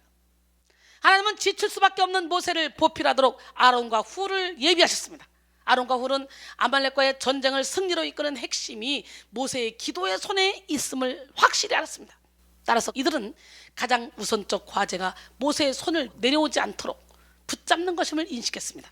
또한 이들은 이 싸움을 승리로 이끄는 모세에 대해서 세심한 관심을 기울였고 그의 육신적 연약함을 최대한 보필하기 위해 노력했습니다. 이를 위해 아론과 훌이 가장 먼저 취한 행동은 그의 손을 붙잡기에 앞서 돌을 가져다가 모세를 편하게 앉혀놓는 거였죠. 이는 모세를 위한 아주 세심한 배려였습니다. 이들이 모세를 보필하며 협력하는 모습은 우리로 하여금 하나님이 쓰시는 주의 종을 어떻게 섬겨야 할지를 잘 가르쳐주고 있습니다.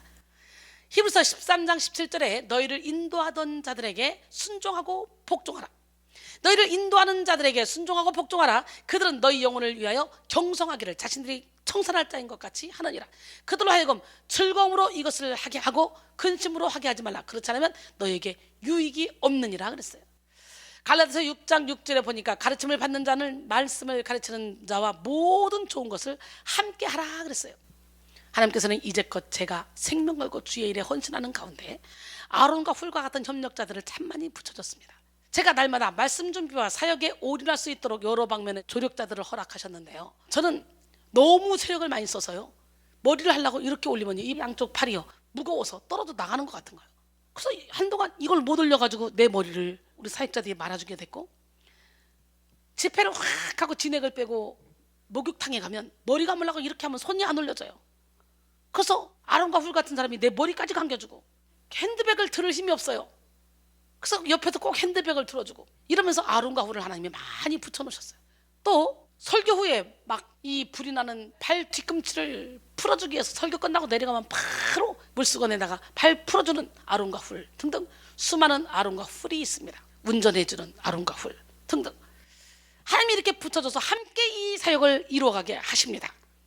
하나님은 이 모든 돕는 자들과 협력하여 이 귀한 사역을 이끌어가고 계시는데요, 우리 백성교회는 영적으로 심각하게 병든 자들, 각종 정신질환, 불치병 등등 영적 전쟁이 아주 센 사람들이 많이 찾아오죠.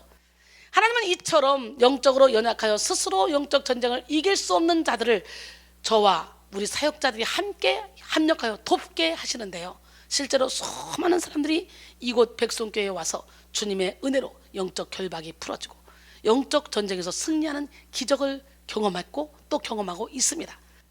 아마 지금은 온라인 예배를 드리지만 온라인 예배를 통해서도 영적 결박들이 예수 이름으로 풀어지는 것을 말씀을 듣던 중에 깨닫게 될 거예요. 야고보서 5장 15절로 16절, 믿음의 기도는 병든 자를 구원하리니 주께서 그를 일으키시리라. 혹시 죄를 범하였을지라도 사하심을 받으리라. 그러므로 너희 죄를 서로 고백하며 병이 낫기를 위하여 서로 기도하라. 의인의 강구는 역사하는 힘이 큽니다. 그랬어요.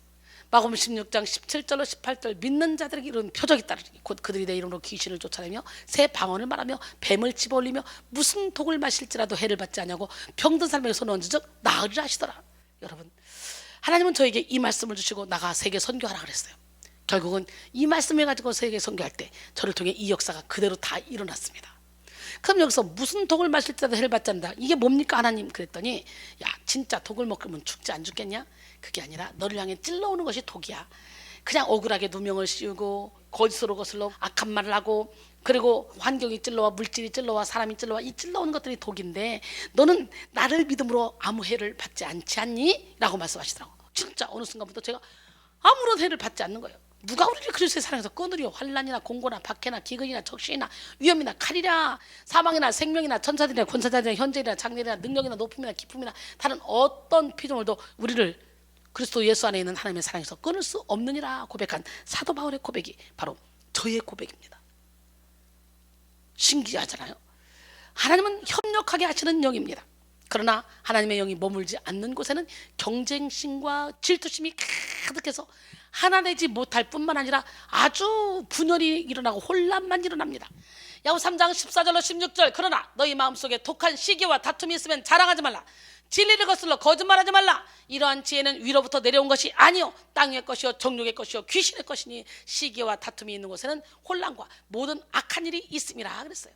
사랑하는 성도 여러분, 우리는 하나 되기에 힘써야 합니다. 우리가 하나 될 때 하나님께서 우리를 통해 일하실 수가 있는 거예요. 그러나 우리가 분열하고 서로 경쟁하고 질투하면 사탄의 통로가 되는 삶을 살 수밖에 없는 거예요. 하나 됩시다. 고린도전서 1장 10절에 보니까, 형제들아 내가 우리 주 예수 그리스도의 이름으로 너희를 권하노니 모두가 같은 말을 하고 너희 가운데 분쟁이 없이 같은 마음과 같은 뜻으로 온전히 합하라 그랬어요. 오늘 아론과 훌이 모세와 협력하는 이 모습은 또한 합심 기도의 중요성을 나타냅니다. 우리가 한 마음으로 기도할 때 하나님은 놀라운 기적의 승리를 예비하십니다. 영국 수상 윈스턴 처칠을 경은 그의 전쟁 회고록에서 1940년 9월 15일을 가르쳐 자기 조국인 영국이 당시의 나치 독일과의 공중전에서 특별한 승리를 거둔 절정의 날이었다고 증언했습니다. 당시 독일 공군기와 폭격기가 무차별 공격을 퍼붓는 상황에서 영국에서는 방어 수단이 거의 없었어요. 근데 갑자기 독일군이 결정적인 승리를 목전에 둔 시점에서 독일 비행기들이 전혀 이유 없이 10분 동안 걸쳐 전면적인 후퇴를 시작했어요. 영국의 공군 전투부대 사령관이었던 공군 대장 다우딩은 전쟁이 끝나자마자 이날을 회고하며 이것은 특별히 하나님이 개입한 엄청난 사건이었다 라는 의미심장한 말을 남겼습니다. 영국이 도저히 승리할 수 없는 상황에서 승리할 수 있었던 비결이 무엇일까요? 그것은 그 당시 전 국민의 기도의 힘이었다고 합니다. 당시 영국의 처칠 수상은 2번에 걸친 전국적인 기도의 날을 선포하여 온 교회, 온 국민에게 기도를 호소했습니다. 그리고 대부분의 영국 국민들은 매일 아침 시간과 점심 후 1시간 기도하고, 그리고 저녁 7시부터 자정까지 기도에 힘썼고, 공습이 절정에 달할 때마다 금식하며 기도했습니다. 영국 국민들이 합심하여 기도했을 때 하나님께서는 전쟁의 흐름을 바꾸시고 승리를 주신 것입니다. 기도 외에는 이런 종류가 나갈 수 없다 그랬잖아요. 마태복음 18장 19절로 20절. 진실로 다시 너에게 이르노니 너희 중에 2사람이 땅에서 합심하여 무엇이든지 구하면 하늘에 계신 내 아버지께서 그들을 위하여 이루게 하시리라. 2-3사람이 내 이름으로 모인 곳에는 나도 그들 중에 있느니라 그랬어요. 할렐루야. 기도하세요. 지금 아직 포기하지 마세요. 우리 함께 찬양합니다. 기적의 하나님, 능력의 하나님 살아계십니다.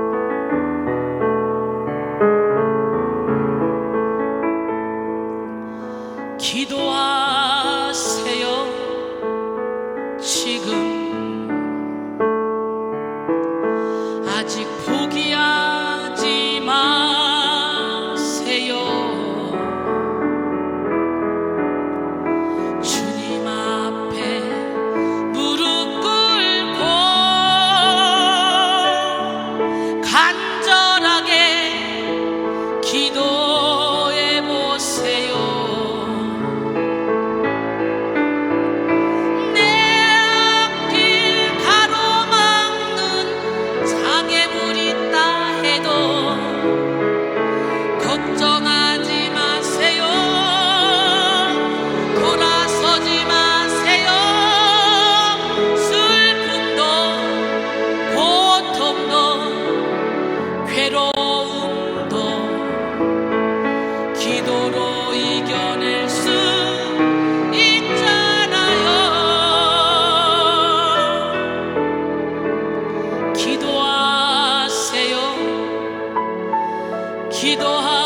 기도하세요. 주님은 당신 편입니다.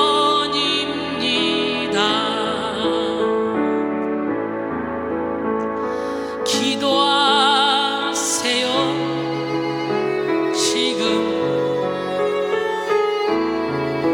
아직 포기하지 마세요. 주님 앞에 무릎 꿇고 간절하게 기도해 보세요. 하늘이 무너져도 절망하지 마세요. 주님 의지하세요. 믿음을 가지세요. 슬픔도 고통도 괴로움도 기도로 이겨낼 수 있잖아요. 기도하세요.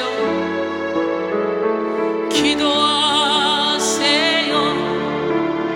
주님은 당신 편입니다. 하늘이 무너져도 절망하지 마세요. 주님 의지하세요. 믿음을 가지세요. 슬픔도 고통도 괴로움도 기도로 이겨낼 수 있잖아요. 기도하세요. 기도하세요. 주님은 당신 편입니다. 여러분, 휘몰아치는 파도 위에서도 기도하며 찬송할 수 있습니까? 우리는 그런 상황 가운데서 찬송할 수 있어야 돼요. 기도할 수 있어야 돼요.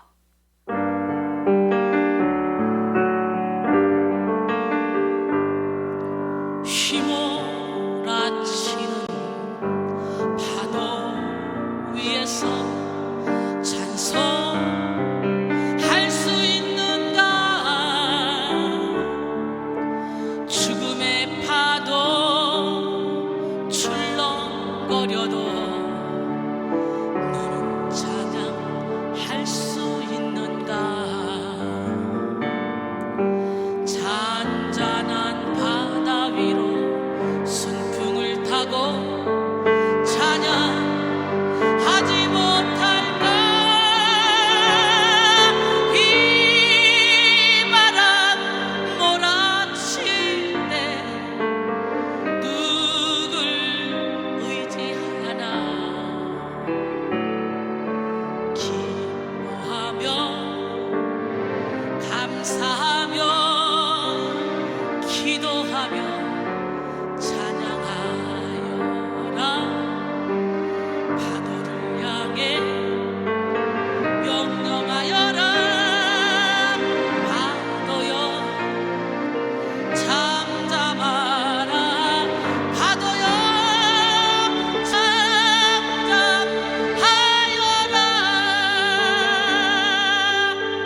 폭풍우 속을 달려가다가 낚시하지 말아라.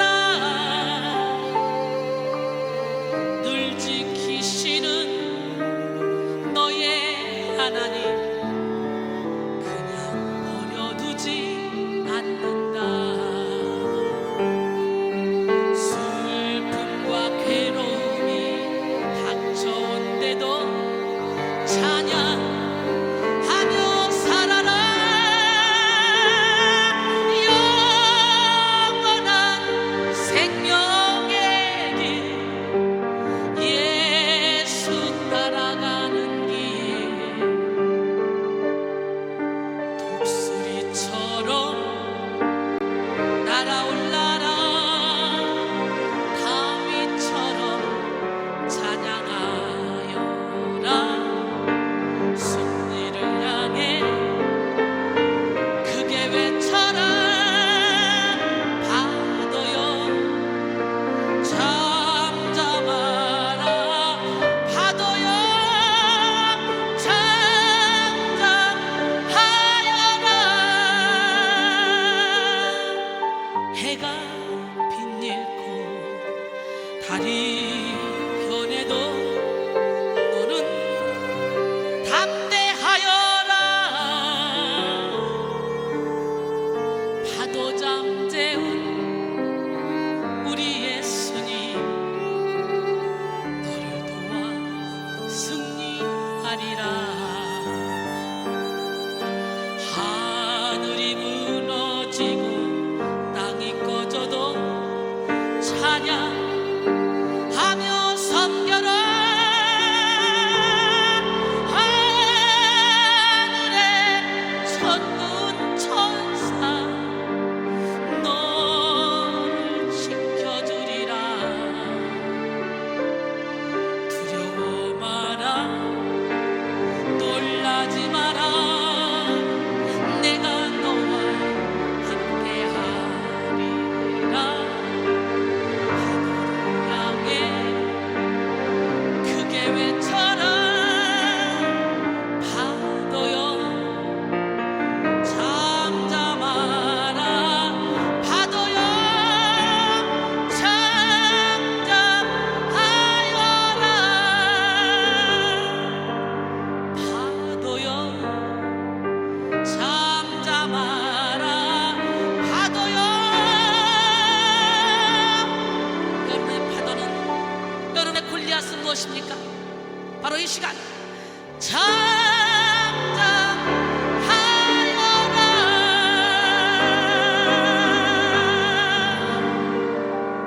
할렐루야. 예, 저는 정말 낙엽처럼 살아왔어요. 세상이 어찌 그리 좋았는지. 노래방이 나의 목자, 나이트클럽 나의 목자. 찜질방 가는 거, 쇼핑 가는 거, 커피숍 가는 거 정말 좋아했습니다. 열심히 일했고 열심히 놀았고 정말 그러면서 저는 이 세상이 다라고 생각하고 정말 멋지게 살았습니다.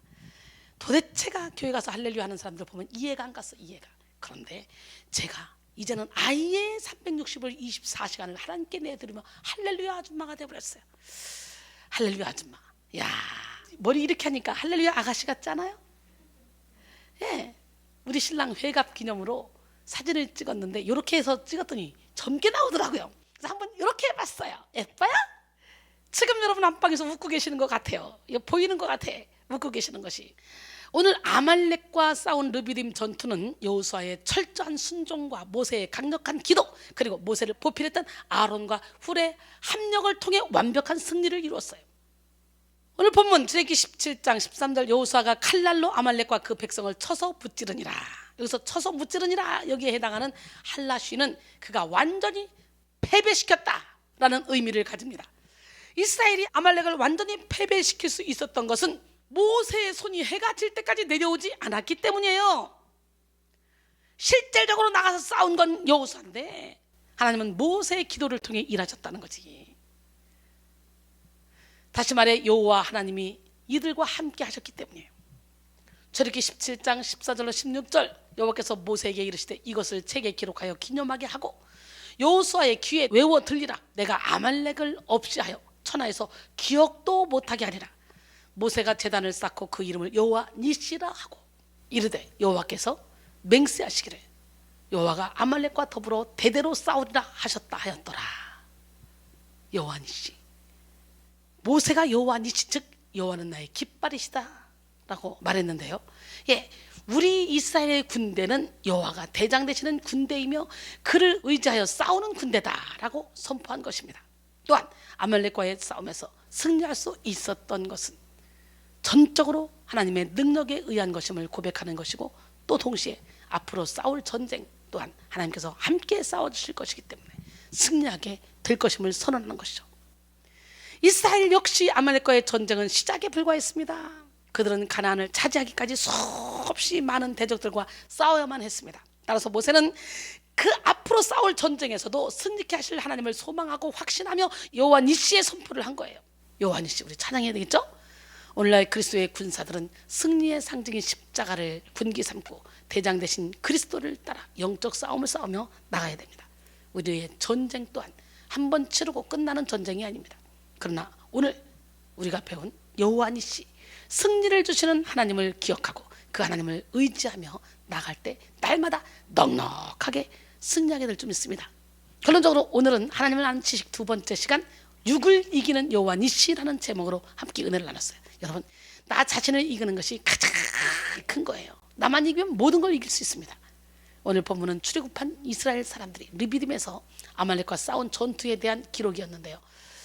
아말렉이라는 이름은 부서져야 할 육의 속성이라는 의미로 우리가 싸워야 할 영적 전쟁이 우리 속에 제거돼야 될 육의 속성들과의 싸움임을 알 수 있었죠. 사단은 비우지 못한 육의 속성, 즉 죄가 머무는 그 자리에 틈탄다고 했습니다. 결국 우리의 싸움의 궁극적 대적은 악한 영입니다. 우리의 힘과 지혜로는 결코 이 악한 영들을 대적하여 이길 수 없다고 했죠. 이 전쟁은 철저히 하나님께 속한 전쟁이기 때문에 하나님의 방법으로만 이길 수 있다고 했습니다. 오늘 본문 속 이스라엘 사람들 역시 아무런 전술과 전략도 준비되지 못한 채 갑작스런 아말렉의 공격을 받았기 때문에 그것도 막 무리 없다 뭐 없다 막 모세하고 다투던 중에 그냥 갑작스럽게 일어난 일이잖아요. 분명히 패할 수밖에 없는 상황이에요. 그러나 놀랍게도 이들은 여호와 니시의 하나님을 통해 완벽한 승리를 취하게 되었습니다. 우리도 승리의 하나님 여호와 니시를 경험하기 위해 내 이론을 전적으로 내려놓고 순종했던 여호수아를 본받고 모든 전쟁의 주도권을 가진 하나님께 생명 걸고 기도한 모세를 본받고 또 주의 종 모세와 합력하여 전쟁을 치렀던 아론과 훌을 본받아야 한다고 했습니다.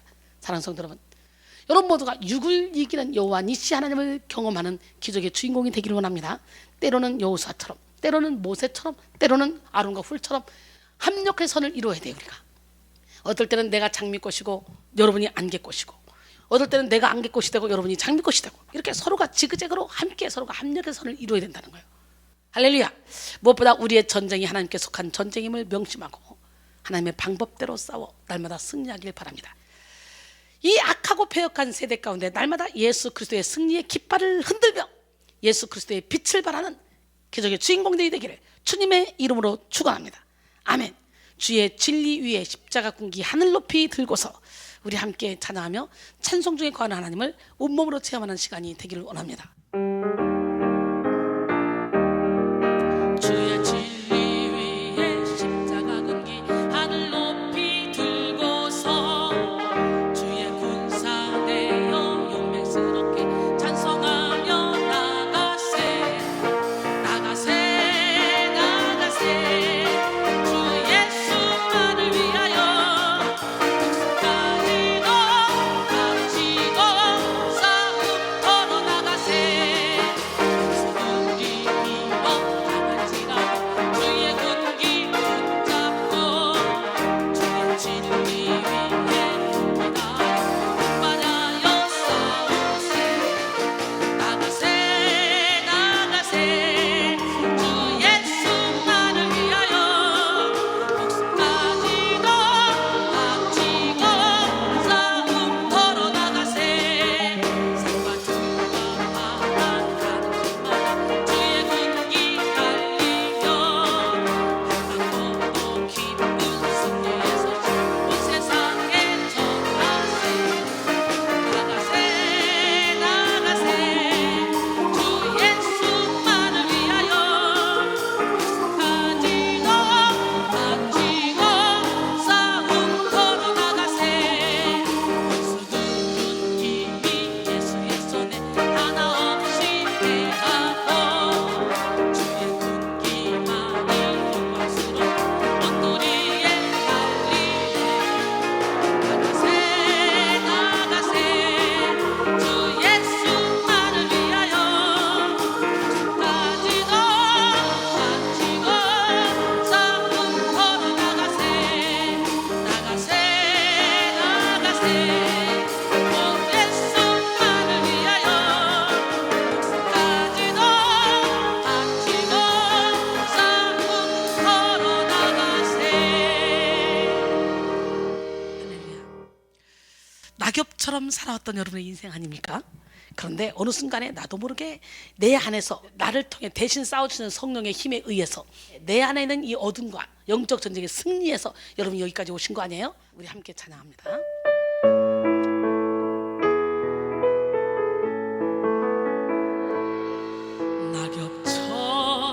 낙엽처럼 살아온 내 모습이 부끄러워 나의 모습 감추려고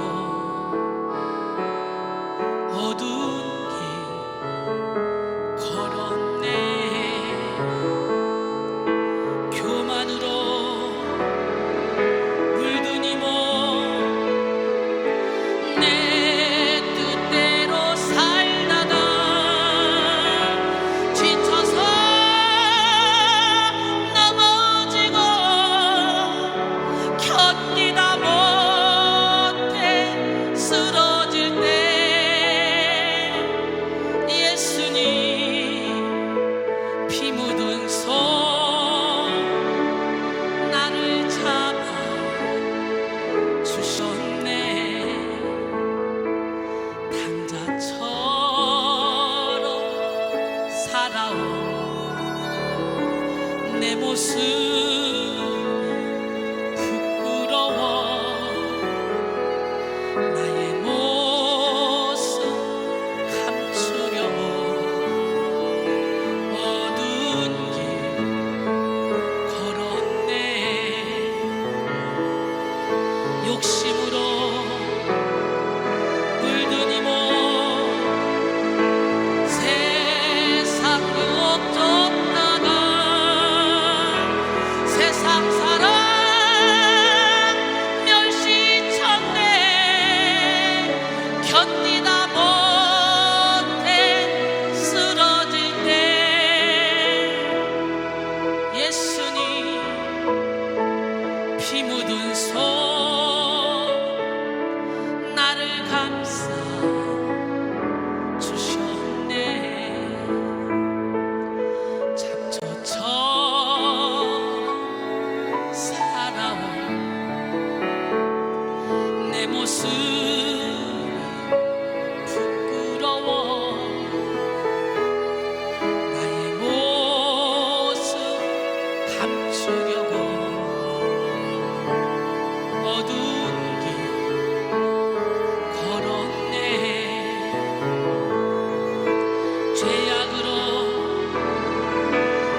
내가 이렇게 낙엽처럼 살았었지만 너무 놀랍고 놀랍게 우리 주님의 피 묻은 손이 나를 감싸주시고 나를 치료하시고 이렇게 이 부족한 종을 영적인 안내자로 세워서 많은 영혼들이 아직도 낙엽처럼 잡초처럼 살아가고 있으면서 자기는 행복하다고 고백하는 영지옥에 빠질 수밖에 없는 불쌍한 영혼들을 주님께로 인도하는 일에 존귀하게 쓰임받고 있습니다. 교회를 다닌다고 다 믿음이 좋은 게 아니에요. 교회를 다니는 거 성전 뜰만 받는 사람도 많이 있습니다. 우리는 지성소에 들어와서 이 땅에서도 천국을 누려야 돼요. 나 가나안 땅 귀한 성에 들어가려고 내 모든 무거운 짐 벗어버렸네. 오늘 이 시간에 여러분 모두가 다 무거운 짐을 벗어버리고 이스라엘 백성들처럼 계속적으로 불평불만하다가 광야에서 죽는 일이 없고 가나안 땅에 쑥 들어가서 거기서 이 땅에서도 천국을 누리는 지혜로운 성도가 되기를 원합니다.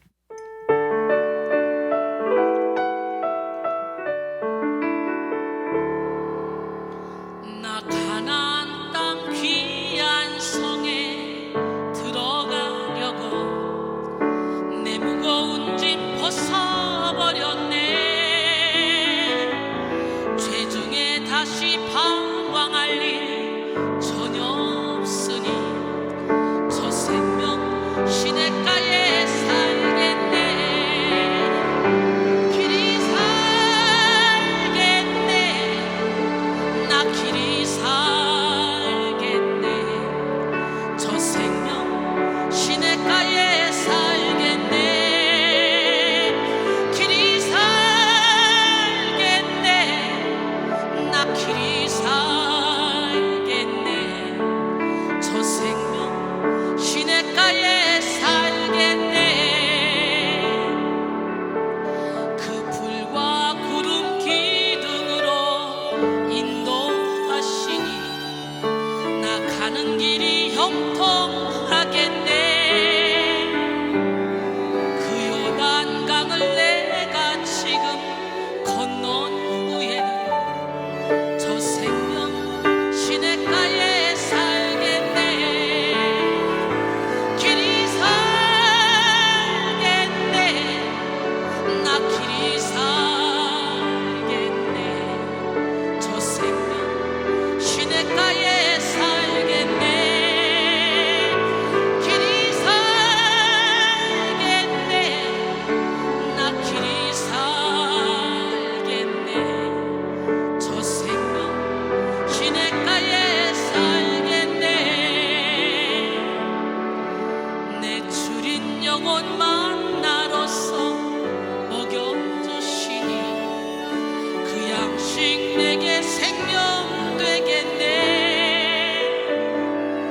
이후로 생명 양식 주와 함께 먹으며 저 생명 시냇가에 살겠네. 길이 살겠네. 나 길이 살겠네. 저 생명 시냇가에 살겠네. 길이 살겠네. 나 길이 살겠네. 저 생명 시냇가에 살겠네. 저 생명 시냇가에 살겠네.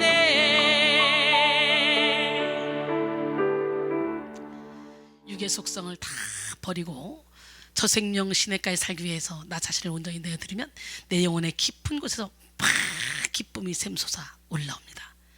내 영혼의 그 깊은 곳에서 오늘 맑은 가락이 울려 퍼지는 시간이 되기를 원합니다.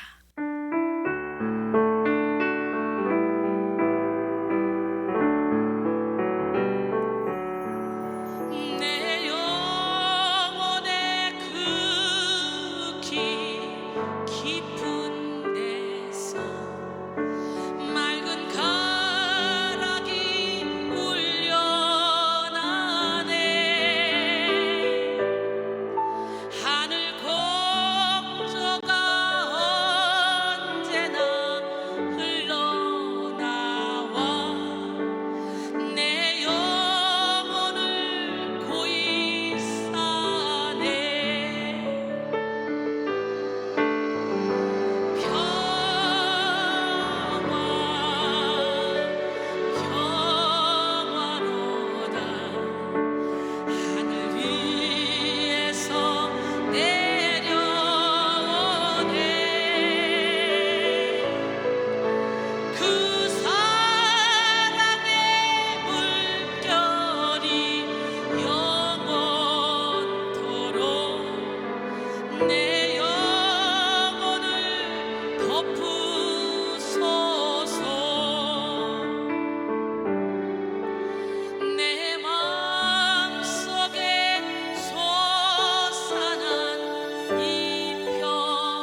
돼지